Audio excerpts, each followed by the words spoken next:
guys, this is Scott Tabor over at The Versatile Guitarist. In this video, I want to give you an improvisation challenge based on Juan Serrano's awesome rumba, Tempestad. Okay, this rumba called Tempestad by Juan Serrano, you can find it in his flamenco book called Basic Techniques. This is really one of those like greatest hits of nylon string guitar, especially when you're first learning. It's not really that easy of a song, but it's pretty approachable in a lot of ways, and it gives us a nice example of a rumba rhythm that we can play and we can use all the time. So before we get into all that stuff, let me just show you the rumba that he's doing. He goes like this.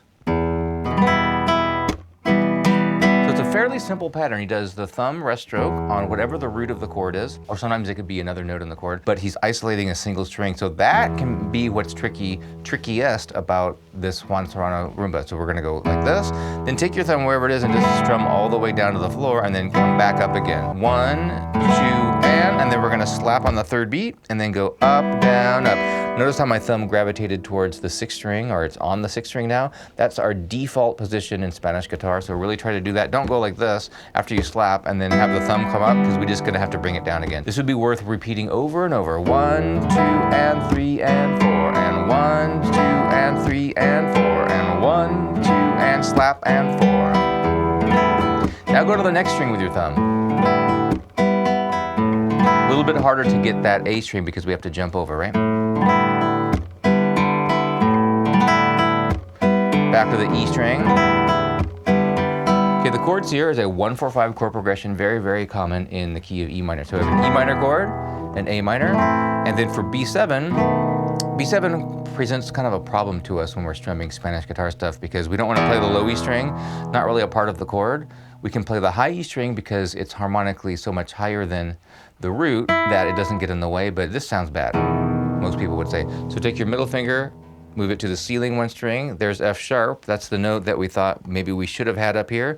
You can always have your pinky there anyway. Guitarists are lazy, so we do it without the pinky half the time. Now we can hit all the strings and it sounds more like a B7 chord because we have the 5th in the bass rather than a note that's not even in the chord. So we're gonna go A, starting on an A minor chord, that's the 4 chord, then we go E minor, then we have B7 over F sharp is the full name of that. And then we're back to E minor. So let's plug in our Juan Serrano rumba into this. 1, 2, and 3, 4, E minor, B7, and then E minor.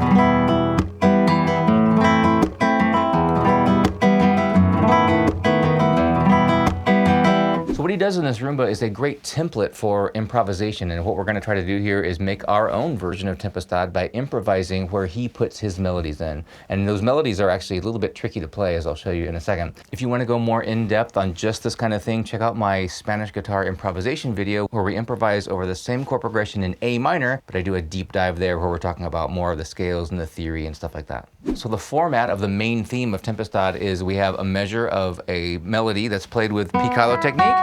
We could use any technique that we want, but these are single notes played with the index and middle, rest strokes. They don't always have to be rest strokes, but we're gonna try to do that just for volume because your melody has to compete with the volume of the chords, right? So that's kind of why we play rest strokes, get a little more volume out of it. So it's gonna go melody for 1 measure, then the rumba that we did for another measure, and then we're just gonna cycle around the chord progression like this.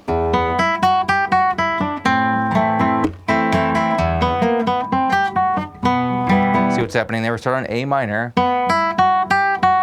He lands on the C note because it's in the chord. I'm gonna show you the scale that we need in a second, but it goes like this. What's tricky here, and we're gonna try to follow his format, is to go 1 and 2 and 3 and 4 and land on the first beat of the next measure is really the end of our phrase, and we're gonna try, this is your challenge and your assignment, is to land on the note that's in the chord that's coming up next, right? So that's what he does. Landing on C, because it's in A minor, plays it with the bass note. Now, we have a trickier rumba now, right? Because not only did we have to play the thumb at the beginning and isolate that string, but play the thumb with another finger. So at this moment, you might choose to not do a rest stroke because people have trouble with playing a rest stroke with both of these at the same time. It is hard. So you could do a thumb rest stroke and a free stroke up here, or vice versa. But as long as you play them at the same time, they can both even be free strokes.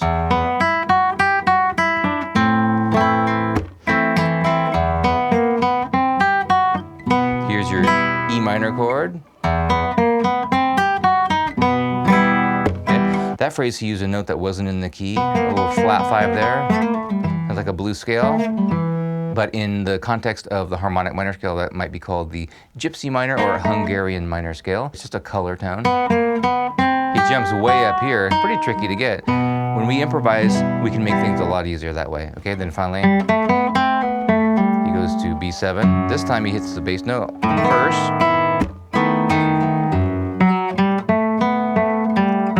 Just notes from the key. And that's the main theme there, but we're gonna improvise and make it our own. But first, what are those notes? Where are those notes coming from? Well, we're in the key of E minor, so our notes are, we're just gonna stay in this position. Our scale, for reference, is this guy right here. Everything is natural except the Fs are sharp in the key of E minor. It's also the same notes as G major. When B7 rolls around though, as I always talk about in these videos, is we have to alter, in this case, D becomes D sharp, because look at that D sharp in B7. So we have to watch out for that. We're gonna try to do that in our improvisation. See, there's a phrase right there. That it's just a scale type thing. You see it in a million different ways, but you know, it's just notes that we should already kind of see, and they're just available to us, and we just wiggle our fingers around and hopefully more concentrated and focused than that in the scale that we see, and it's gonna sound good. So what I'm talking about here is doing something like this. I'm just gonna play exactly the same rhythm that Juan Serrano does, but make the notes different of that melody. That's all we're doing. So we're gonna go like this.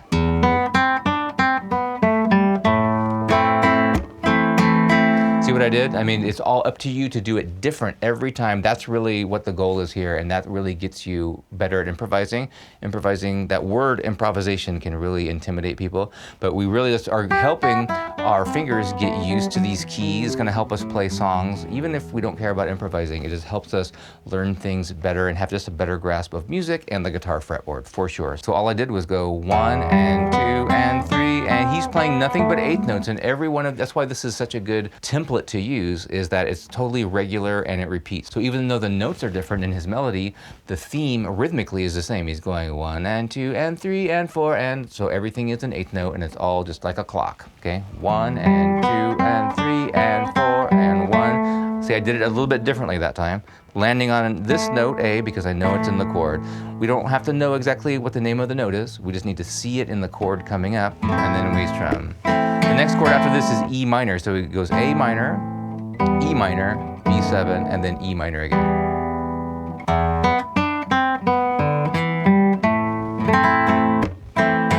Now for the next one, I'll go 1 and 2 and 3 and 4 and 1. There's E minor. If you get stuck on a certain finger, we can play the chord differently there. I'm playing it that way because I landed here, and to not have to jump over, I just play it like that, right? You can play low strings too. B7 or B7 over F sharp. And at the end, we're supposed to be hearing B7 right now. So every chord that you play, it kind of lasts 2 measures in our minds, right? We're going, here we're on A minor, but during this phrase right here, we're still in our minds on A minor. That's why we're shooting for landing on a note in the new chord in the next one. So 2 measures of A minor, even though it only seems like 1, but in our heads, we have to kind of pretend that somebody's there strumming away on an A minor chord, and that's gonna help us, I think, get through the progression.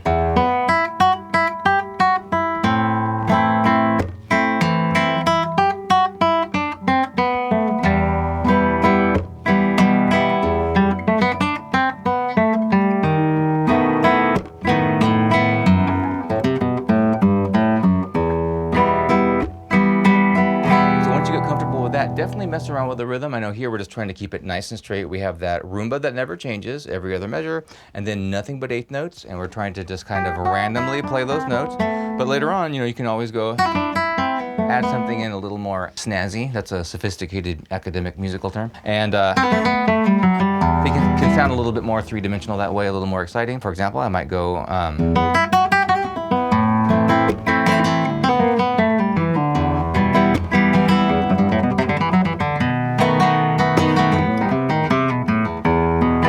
something like that, playing, I threw in some triplets in there going da-da-da-da-da-da-da-da-da-da. So improvisation is not just about playing a bunch of notes, randomly. It's also, can you mess around with the rhythm a little bit? So a good challenge is to kind of confine yourself to just a couple of notes and get more creative with the rhythm. And that's where a lot of people are lacking or don't practice enough, is rhythmic improvisation. So we can go that's not very exciting, but we want to get used to varying the rhythm, because very, very often I see students all the time, like they're just concerned with getting to the next note. They're not, the last thing they're thinking about is rhythm. But if you can just stay on one note and just remind yourself, oh yeah, I don't have to keep playing the same thing over and over. In fact, you can wait on a note, and that's good news, right? It gives you a time to gather your senses and think about what's coming next. So we could also make the notes longer in this thing, going 1, 2, 3, 4, 1, 2, 3, 4, playing one time per beat. Of course, again, that's a regular thing though. So as soon as you can grasp the rhythm of it, start to chop it up into different parts, right? Play an eighth note, play some triplets, play the same note twice, and things will really start to come alive. Hey, if you like the way I teach, you can get all kinds of tutorials, courses, and tabs in my monthly membership. I teach music theory, improvisation, Spanish guitar pieces from the ground up. Check it out at theversatileguitarist.com/membership.